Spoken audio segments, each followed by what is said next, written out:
자, 5분 특강이요. 이제 5분 마무리 하자고요. 오늘 한 게 뭐가 있었냐면 대리 파트인데, 자, 대리 제도에서 가장 큰 건 뭐가 있었냐면 복대리라는 제도하고 듣고만 계세요. 그 다음에 무권대리 두 가지를 했는데, 복대리는 상당히 중요합니다. 이 부분 중요하고, 그 다음에 무권대리는 뭐 두말할 필요가 없습니다. 무조건 해년마다 사례형으로 문제가 나온다고 보시면 됩니다. 자, 복대리는 가장 중요한 것 첫 번째, 누구의 대리인입니까? 라고 하면 누구의 대리인이죠? 이건 대리인이, 일단 대리인이 선임을 한다는 거.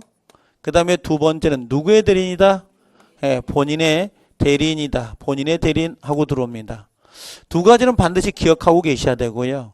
자, 복대리는 기본적으로 대리인이 의무대리냐 법정대리냐에 따라서 복대리 선임권인 복임권이 달라진다 그랬습니다. 그래서 세 번째가 바로 이 복임권이 어떻게 다른지 요걸 기억할 필요가 있었는데, 두 개로 나눠서 의무대리인 그 다음에 법정대리인에 따라서 복임권이 다르다 그랬습니다. 자, 의무대리는 원칙적으로 복임권이 있다 없다? 복임권이 있어요 없어요? 복임권이 없죠. 근데 예외로 본인의 뭐가 있다? 승낙, 허락이 있다든지 또는 부득이한 사유, 그렇죠? 부득이한 사유가 있다면 선임할 수 있고, 이때 선임 책임은 뭘로 간다? 과실 책임. 선임과 감독의 책임이죠. 선임과 그 다음에 감독이다라고 하는 책임이 있습니다. 단지 본인이 지명할 수 있다 없다? 자, 본인이 지명을 했어요. 본인이 지명하면 무슨 책임은? 선임 책임은 없죠. 근데 뭐는 있다? 감독의 책임이 있기 때문에 책임이 경감된다. 이렇게 이야기했습니다. 자, 법정대리는 원칙적으로 복임권이 있습니까? 없습니까? 복임권이 있다 없다? 있다. 그럼 권한이 많은 만큼 책임은 무거워요? 안 무거워요? 무겁죠. 그게 유과실, 무과실? 무과실 책임이 있습니다. 자, 그러나 두 번째, 부득이한 사유다 그랬죠? 부득이한 사유로 복대리가 선임이 됐다면 이때는 뭘로? 책임이 가벼워져야 되겠죠? 뭘로? 과실 책임으로 바뀔 수 있다 없다? 있다. 이걸 선임과 그 다음에 감독의 책임이다 라고 바뀌었어요. 그러면 법정대리는 원칙적으로 무과실 책임이지만 부득이한 사유가 있다면 과실 책임으로 다운될 수 있다 없다? 경감될 수 있다 없다? 경감될 수 있다. 이렇게 정리하면 돼요. 복대리에서 가장 중요한 건 의무와 법정대리를 계속 가지고 이야기를 할 겁니다. 자, 그 다음에 무권대리다라고 돼 있죠. 이 무권대리는 크게 두 가지가 있었는데, 하나가 협의의 무권대리 하고 나오고, 그 다음에 또 하나가 표현대리라고 하죠. 이 표현들은 지금은 공부하지 마시고 뭐만? 협의의 무권대리만 기억을 하고 계시면 돼요. 자, 협의의 무권대리는 우리가 뭐라고 했어요? 그림을 그렸을 때 어떻게 그렸었냐면 이런 식이었죠. 갑이라는 사람이 지금 을에게 대리권을 줬다 안 줬다? 대리권을 안 줬죠. 얘는 무권대리이죠. 근데 무권대리, 저는 갑의 대리인 을인데요 하고 이렇게 대리 행위를 해버린 겁니다. 그럼 이때 병은, 상대방은 본인에게 책임을 물을 수 있어요 없어요? 물을 수 없죠. 무권대리는 본인이 책임을 진다 안 진다? 안 진다. 그러나 본인에게 일정한 권한을 줬죠. 본인이 가지고 있는 권리가 두 가지가 있었죠. 첫 번째는 뭐였어요? 첫 번째는 추인권이 있죠. 그 다음 두 번째는요, 추인 거절권이다 라고 하는 게 있었죠. 주인 거절권 하고 들어오죠. 자, 상대방이 가지고 있는 권리 두 가지가 있죠. 하나가 뭐였죠? 최고권이 있었죠. 그 다음에 두 번째는 뭐가 있습니까? 철회권이 있다라고 하는 거예요. 그럼 추인권, 철회권 같이 들어오는 거죠. 자, 그때 상대방은 무권 대리인에게 책임을 물을 수 있다 없다? 있다. 그때 책임을 물으려면 다섯 가지 조건이 있는데 두 가지만 일단 기억하라고요. 첫 번째, 제한 능력자다, 제한 능력자가 아니어야 된다. 제한 능력자가 아니어야 되고, 두 번째는 누구의 선택이죠? 상대방이죠. 상대방이 누구요? 병. 병의 선택에 따라 뭐 할 수 있다? 계약을 이행하거나 또 뭘 청구할 수 있어요? 손해배상을 청구할 수 있도록 되어 있습니다. 반드시 이 박스는 꼭 외우셔야 돼요. 그 옆에 있는 내용을 외우라는 게 아니에요. 내용은 나중에 가면서 외우시고 지금은 골격, 기초만 가지고 계시라고. 본인이 가지고 있는 거 추인권, 주인거절권, 상대방이 가지고 있는 것은 최고권, 철회권, 그 다음에 무권득의 책임을 물으려면 제한 능력자가 아니어야 된다. 상대방의 선택에 따라 계약을 이행하거나 손해배상을 청구할 수 있다. 이게 확고부동하게 옮겨져 있어야 돼요. 그 옆에 있는 내용은 중요한 게 아니에요. 이걸 얹으면 나머지는 쉽습니다. 자, 두 번째로 넘어갔죠. 자, 우리가 뭘 했었냐면 무효하고 그 다음에 또 하나는 뭐 했었죠? 취소하고 들어왔죠. 이렇게. 무효 취소 개념하고요. 두 개를 구별할 수 있으면 족합니다. 입문 과정에서는. 자, 먼저 무효라는 게 뭡니까? 그랬더니 이건 처음부터 효력이 있다 없다? 효력이 없는 거죠. 근데 취소는 일단은 뭐라고 했어요? 일단은 유효다 그랬죠? 유효인데 나중에 누가 취소권자가 취소하면 어떻게 소급하여 뭐가 된다? 무효가 된다 하고 들었죠. 이때 무효는 누군가가 주장해야 돼요? 주장하지 않아도 되는 거예요. 누구나 또는 뭡니까? 주장하지 않아도 불문이죠. 불문해도 한 번 무효는 뭐라고요? 영원히 무효입니다. 자, 취소는 누가 취소해야 되죠?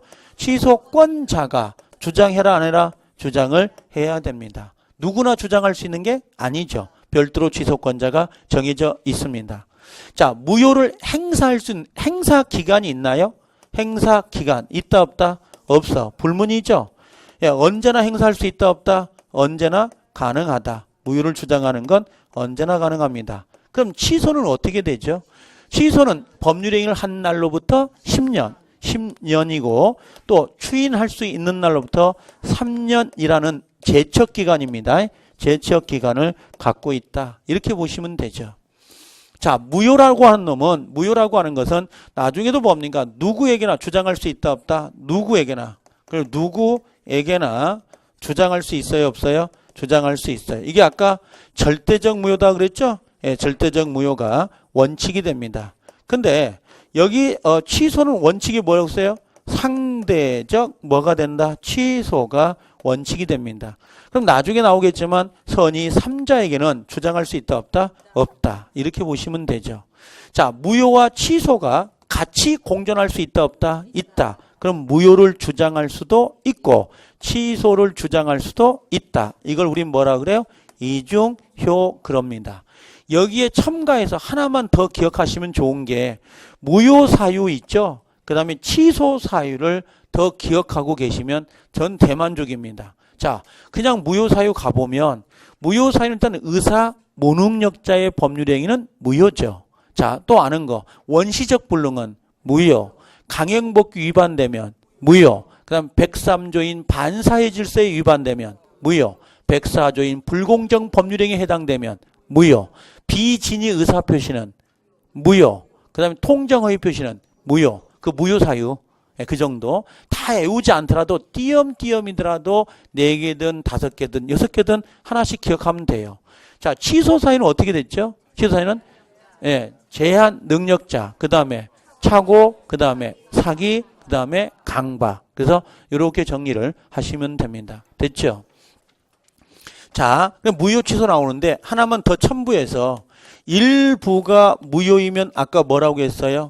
원칙은 전부가 무효 그랬죠. 그래도 예외가 뭐가 있었다?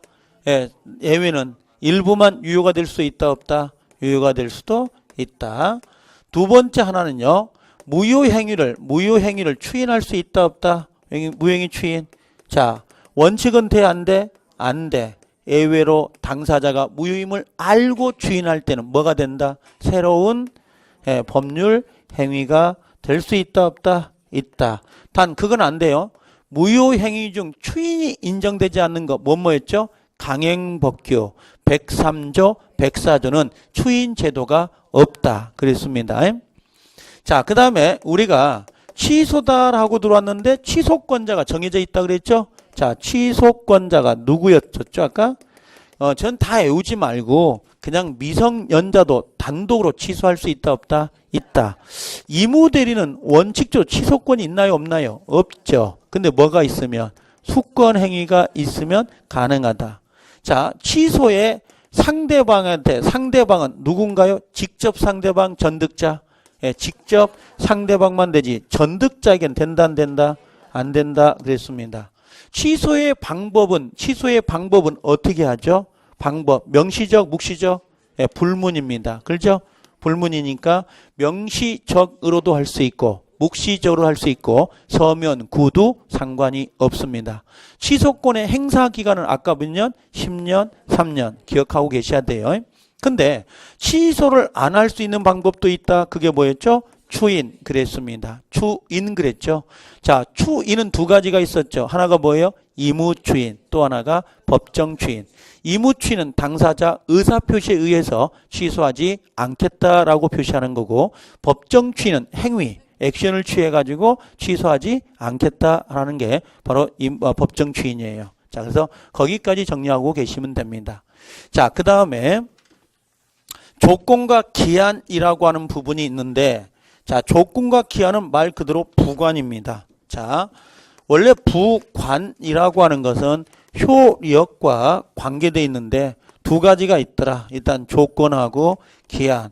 자, 조건은 뭔가 그 효력을 어디에? 불확실한 거죠. 불확실한 사실에 의존하는 거고, 기한은 뭡니까? 그 효력을 뭔가 확실한 사실에 의존하는 겁니다. 조건은 두 가지가 있습니다. 하나가 뭡니까? 정지 조건이라는 게 있고, 또 하나가 해제 조건이라는 것도 있고, 기한은 시기가 있고 종기가 있죠. 자, 정지 조건이다라고 할 땐 효력이 어떻게 돼요? 예, 발생이 되는 거고, 그 다음에 해제 조건의 효력이 소멸된다. 이렇게 보시면 되죠. 그 다음에 시기, 효력이 뭡니까? 발생이 되고 종기는 소멸되는 것을 말하죠. 실제 이 조건과 기한은 한 문제가 배정이 되는데 정확히 지문이 10개를 알면 돼요. 10개만 알면 한 문제를 맞히거든요. 한 문제의 지문이 5개죠. 근데 10개 정도 알면 조건과 기한은 맞춰요. 가장 어려운 게 151조거든요. 나중에 가면 뭐 기성조건, 정지조건하고 구별되는 것도 있어요. 연결이 될 건데 지금은 요 체계만 좀 기억을 해두십사 하고요. 여기에 소구표가 있냐 소구표가 없느냐 그건 따지지 마세요. 아셨죠? 요것만 하나 이해를 하고, 여기다 하나 더 쓴다면 나중에 이제 불능조건이라고 하는 게 있고, 그 다음에 또 하나는 기성조건이라는 게 하나 있습니다. 불능조건은 뭔가 이룰 수 있어요 없어요? 없어요. 서쪽에서 해가 뜬다면 집을 하나 주겠다. 서쪽에서 해가 뜰 수 있을까 없을까? 없죠. 그건 불능이라 그래. 불가능한 것을 조건으로 든 거. 그 다음에 기성조건이라는 거, 기성인데 요건 이미 이루어져 버린 거예요.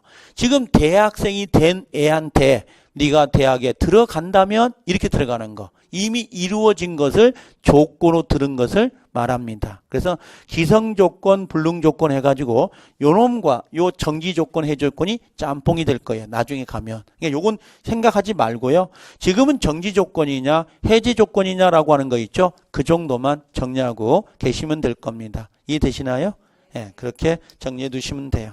여기까지 5분간 했던 거 정리합니다. 다음 시에 오면 이제 뭡니까? 물권법 있죠? 요 물권법을 3주간 해서 정리가 될 겁니다. 아셨죠? 물권법은 14문제가 나오기 때문에 적은 양은 아닙니다. 어떤 분들은 물권법을 포기하는 사람도 있더라고요. 그리고 민법 총칙, 그 다음에 뭔가 계약법, 특별법만 해서 합격하는 케이스도 봤어요. 제가. 그런 케이스도. 그러니까 여러분들은 40문제잖아요. 40문제인데 우리가 목적은 딱 그거예요. 딱 그거. 뭐냐? 30개. 올해 26회 때는 학계론이 너무 분별력 없이 문제가 배정이 됐어요. 공부를 안 한 사람한테는 어렵겠지만 대체적으로 공부를 하신 분들한테는 학계론은 대체적으로 다 나오는 점수였고, 거꾸로 민법은 약간 뭡니까? 문제수가 약간 까다롭게 문제가 나왔습니다. 지문이 약간 길어졌고, 근데 올해 27호 넘어가면 대략 학계론이 이제는 어려워지겠죠. 그리고 민법이 약간 쉬워지는 경향으로 아마 갈 겁니다. 그럼 민법은 최소한 몇 개예요? 30개는 맞춰줘야 되죠. 그래야 학계론이 어려울 때 그걸 넘겨줄 수 있거든요. 절대평가니까. 그걸 감안하면 됩니다. 자, 오늘은 여기까지 합니다. 고생들 하셨어요. 수고하셨습니다.